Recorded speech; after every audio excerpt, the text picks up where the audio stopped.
दोस्तों एक वक्त था जब मुगल सल्तनत के बादशाहों के नाम सुनकर अच्छे अच्छे सुरमाओं के पसीने छूट जाते थे। मुगलिया सल्तनत दुनिया की ताकतवर सल्तनतों में से एक थी और औरंगजेब आलमगीर की दौरे हुकूमत उसका साम्राज्य हिंदुस्तान में ही नहीं बल्कि आसपास पड़ोसी देशों तक भी फैला था। लेकिन दोस्तों आज के इस वीडियो में हम एक ऐसे बादशाह के बारे में जानेंगे जिसने अय्याज की सारे हदें पार कर दी, जिसका नाम मोहम्मद शाह रंगीला था। दोस्तों उसके नाम के पीछे रंगीला का मतलब यही है कि वह बहुत ही रंगीन मिजाज का था। वह अय्याज होने के साथ साथ बहुत ही सनकी और सरफिरा बादशाह था। तो दोस्तों वीडियो को थोड़ा सा भी स्किप मत करना। दोस्तों दुनिया का बेशकीमती कोहिनूर हीरा इसी बादशाह की वजह से आज वो हिंदुस्तान में नहीं है, जिसके बारे में हम वीडियो के लास्ट में जानेंगे। दोस्तों मोहम्मद शाह रंगीला शराब और नाच गानों का बड़ा ही शौकीन था। उसके महल में दिन रात शराब और शबाब की बारिश हुआ करती थी। मोहम्मद शाह रंगीला के परदादा औरंगजेब आलमगीर ने नाच गानों और संगीत पर पूरी तरह बैन लगा दिया था। लेकिन जब मोहम्मद शाह रंगीला बादशाह बना तब मानो जैसे वो सभी वाद्य यंत्र कब्र से निकलकर फिर से जीवित हो गए हो। मुगल चित्रकला जो औरंगजेब के दौर में मुरझा गई थी अब वो फिर से हरी भरी हो गई थी। रंगीला ने राजस्थान के दो मशहूर चित्रकार बुलाकर अपने दरबार में नियुक्त किया और उन चित्रकारों ने बहुत ही तस्वीरें बनाई। कहा जाता है कि एक बार अफवाह फैल गई कि बादशाह ना मर्द है, जिसे दूर करने के लिए रंगीला ने बहुत ही अश्लील पेंटिंग बनवाई। दोस्तों आपको बताते चलें कि मोहम्मद शाह रंगीला की पैदाइश 29 दिसंबर 1719 को हुई थी।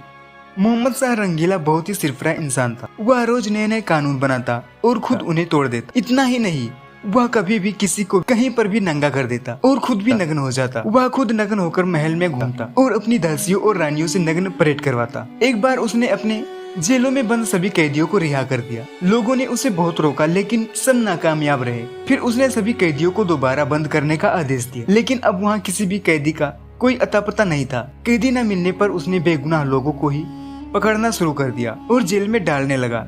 हद तो तब हो गई जब उसने अपने एक घोड़े को अपना वजीर बना दिया।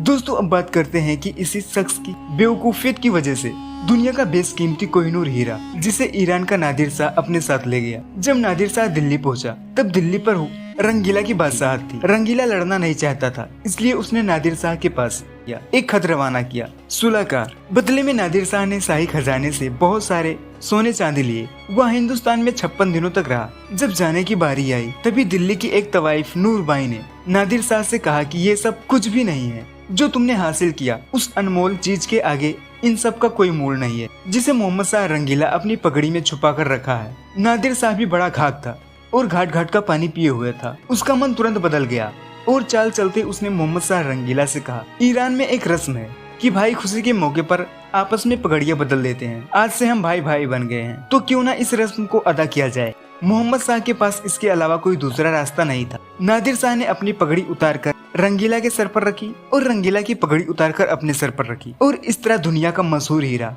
कोहिनूर हिंदुस्तान से निकलकर ईरान पहुंच गया। दोस्तों मोहम्मद शाह रंगीला की अधिक शराब और अफीम का सेवन करने की वजह से उसकी बॉडी के कई पार्ट्स डैमेज हो चुके थे। उसको एक दिन अचानक गुस्से का दौरा आया और 46 वर्ष की उम्र में 26 अप्रैल 1765 को वो मर गया।